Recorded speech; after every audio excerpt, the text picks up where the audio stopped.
Bonsoir, bienvenue dans l'Église d'aujourd'hui, l'émission religieuse proposée tous les samedis soirs après l'after-foot sur RMC.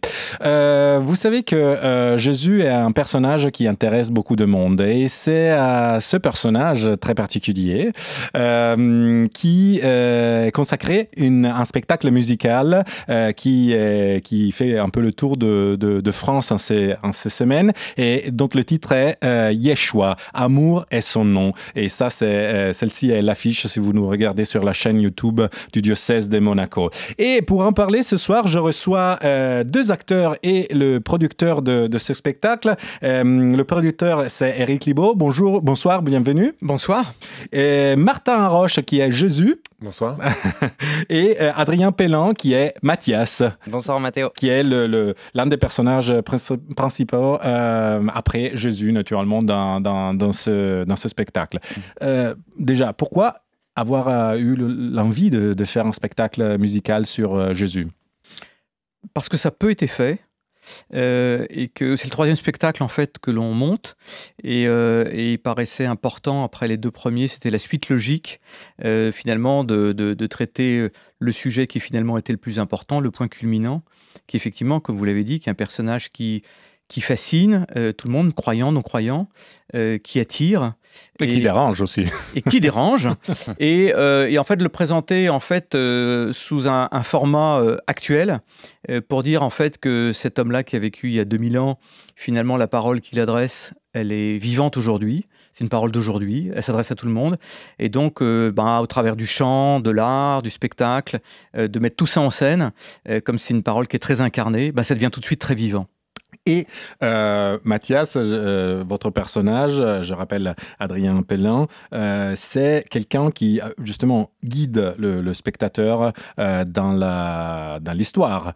Est-ce que ça a été difficile de transposer des concepts, des passages de l'Évangile dans un langage plus moderne, en scène surtout?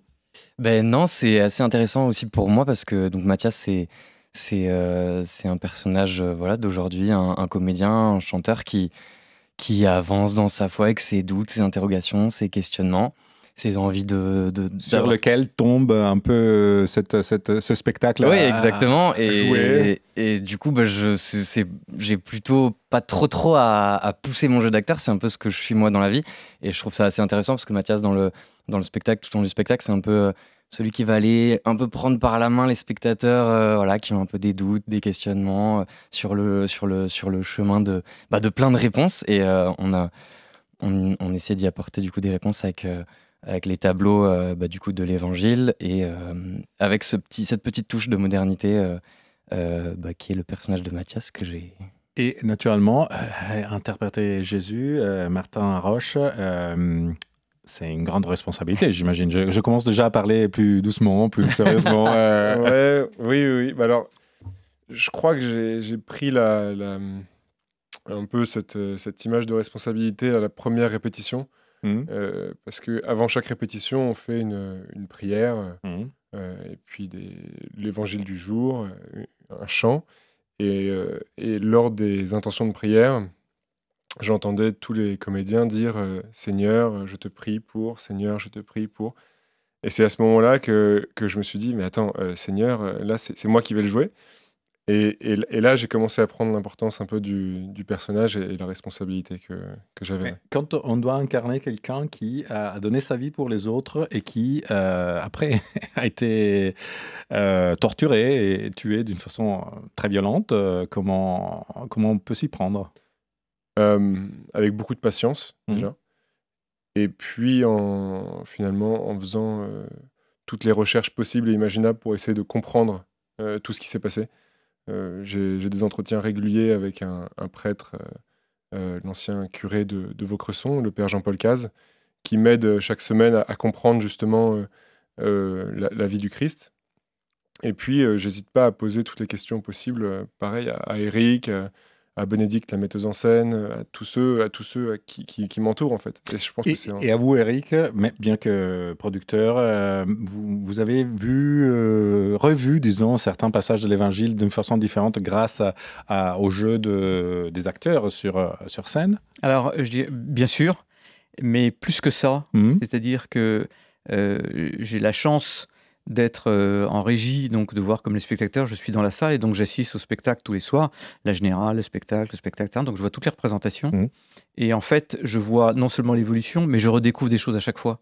Et donc oui, et donc je pense que les spectateurs qui viennent, et ce que dit Martin en témoigne, c'est-à-dire que à chaque fois, enfin, c'est pas répétitif, contrairement à ce qu'on pourrait croire, c'est qu'il y a toujours des choses à découvrir. C'est sans fin. Et Adrien, excusez-moi, j'étais en train de vous appeler Mathias parce que je pense toujours à votre personnage. Moi, j'ai vu le spectacle, donc je suis un peu biaisé.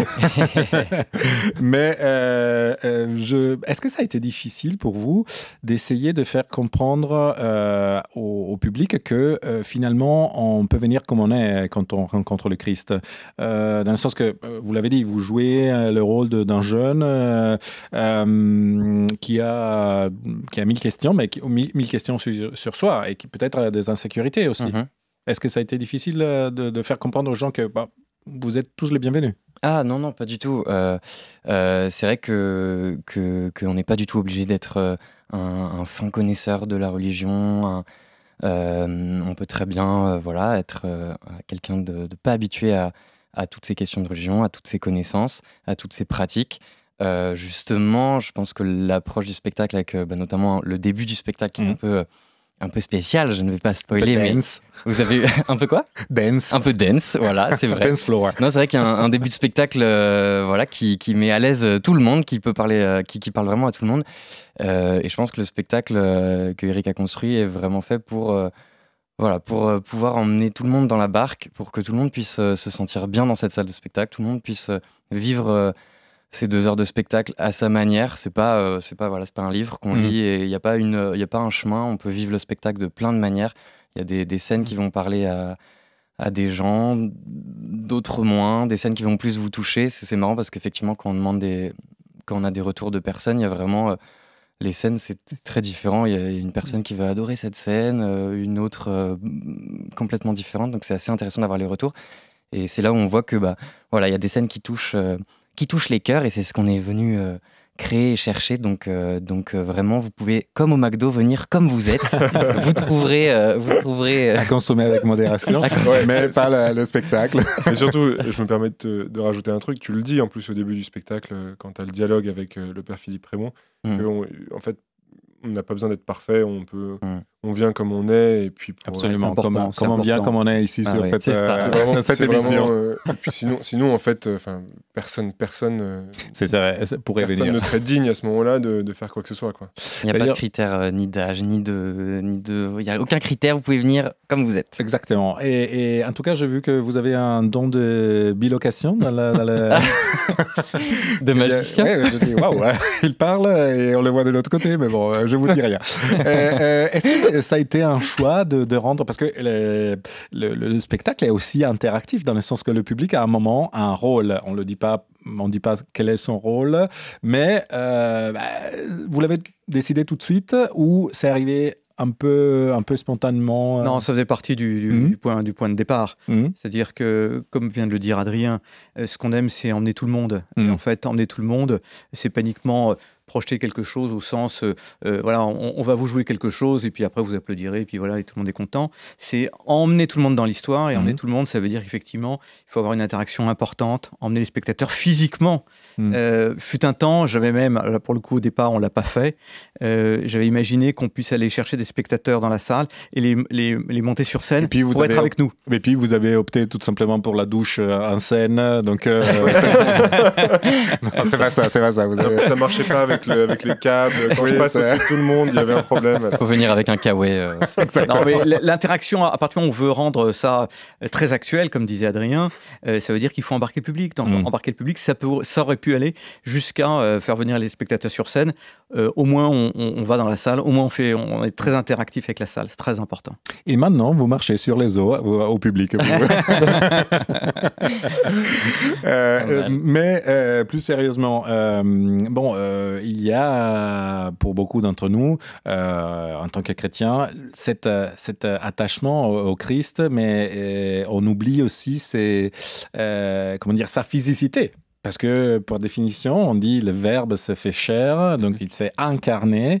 Incarner le Christ, c'est aussi quelque chose de particulier. Est-ce que vous avez dû aussi faire une préparation particulière? Vous laissez pousser les cheveux, par exemple, la barbe? Ouais, alors bon, au-delà du côté physique, où j'ai dû évidemment laisser pousser les cheveux et la barbe, euh, ouais, en fait, le plus dur, et je pense que ça a été vraiment le plus dur de tout ce travail, ça a été de trouver quelque chose d'assez paisible intérieurement. C'est-à-dire? Un calme intérieur. Parce que moi, je fonctionne assez. Enfin, je me pose plein de questions, je bouillonne un peu tout le temps. Et donc, aux premières répétitions, effectivement, ça s'est traduit par un parler assez rapide, des mouvements peut-être un peu brusques. Et donc, en fait, on a dû vraiment tout redescendre et, avec l'aide des deux metteuses en scène et d'Eric, pour que je sois vraiment plus calme, plus posé, même. Ça s'est traduit en fait dans la voix aussi, avec une voix qui s'est également assagie, qui est devenue plus calme. Mais tu l'as trouvé seul aussi, enfin, c'est vraiment beaucoup son travail personnel. En tout cas, c'était, effectivement, le travail sur la voix, on a pu le remarquer. Et d'ailleurs, il y a le passage dans lequel Jésus se manifeste à ceux qui étaient venus le chercher et qui est lié à sa voix. Oui, alors Eric m'a tout de suite dit que la voix allait avoir une importance très grande dans le spectacle. Alors, je me suis dit, bon, s'il faut que je travaille ma voix, j'ai repris tout le travail que j'avais fait en conservatoire sur la voix, sur même les voix off, on avait fait du micro, etc. Et en fait, j'ai fait tout ce travail pour oui, avoir une voix qui résonne. Parce que je me suis dit, bon, comment est-ce qu'une voix peut toucher les cœurs, peut-être avec plus de résonance, plus dans les graves quand je peux. Donc, j'ai travaillé vraiment là-dessus. Et puis en fait, je me suis trompé plein de fois. Et puis, au bout d'un moment, à force de répétition, on s'est dit, bon, je crois qu'on s'approche de ça. Et puis, on a fini par toucher quelque chose d'intéressant. Et comment on s'y prend pour jouer la scène de la crucifixion? C'est pas rigolo, hein? Alors, il va falloir spoiler parce que... Non. On dit que c'est une scène on peut dire comme ça, c'est une scène de crucifixion qu'on n'a jamais vue. Voilà. Ça, je suis d'accord. C'est une autre c'est une autre façon de voir la crucifixion. Je peux dire juste de ça pour pas trop en dire. Il y a une partie du travail qui a été fait en studio, d'enregistrement. Et là, ça a été assez intense pour le coup, parce que oui, là, on doit recréer vraiment les conditions de ce qui s'est passé. Et là, c'est pareil, on avance un peu à tâtons, parce qu'évidemment, on va pas se frapper le dos pour essayer de ressentir ce que Jésus a pu ressentir. Donc en fait, on essaye des choses, on se plie un peu devant le micro, on teste des voix, on teste plein de choses. Et au bout d'un moment, sur une heure d'enregistrement, il y aura peut-être 1 ou 2 minutes qui vont être utilisées, mais qui vont toucher vraiment au cœur de ce que ça a pu être et ce qu'on voulait. Parmi les acteurs, il y a aussi des bénévoles. Eric Libaud, comment ça a été difficile de travailler avec des gens qui peut-être n'avaient jamais fait du théâtre ou ils avaient des bonnes intentions, mais bon, si je me mets moi sur la scène, je sais pas si... venez, on va vous trouver un rôle. Non, c'est un vrai challenge, vous avez raison, parce que jouer la comédie, chanter, danser, ce sont des vrais métiers.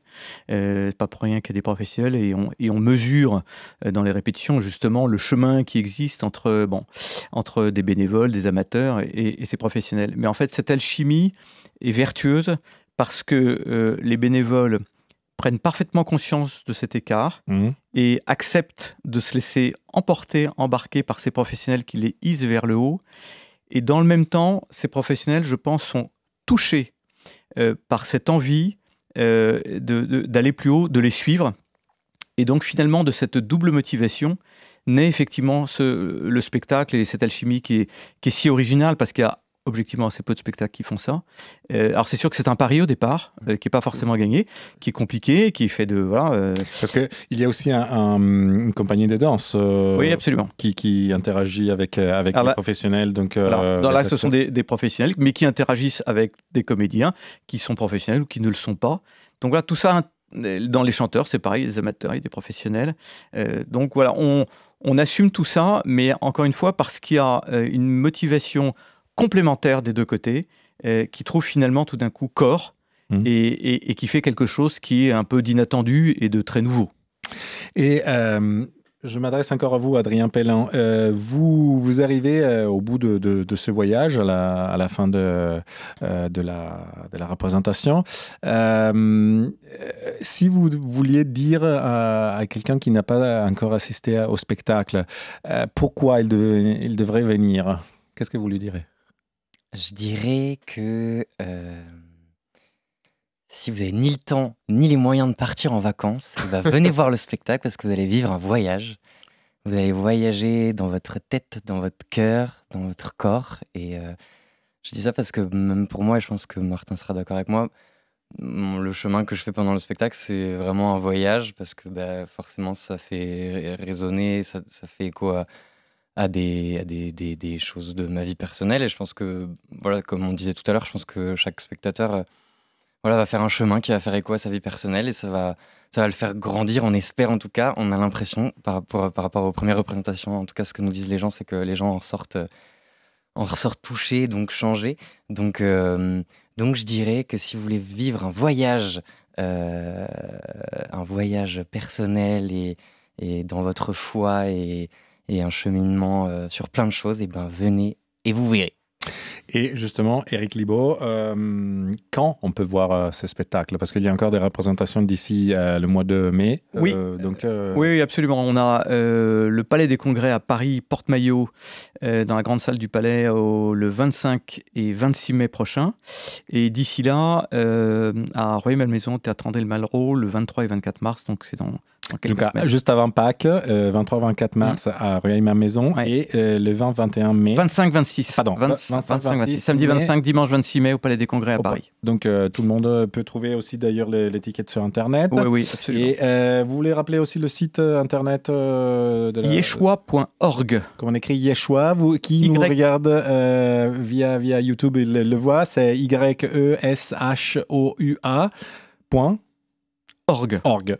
Et donc tout est dit.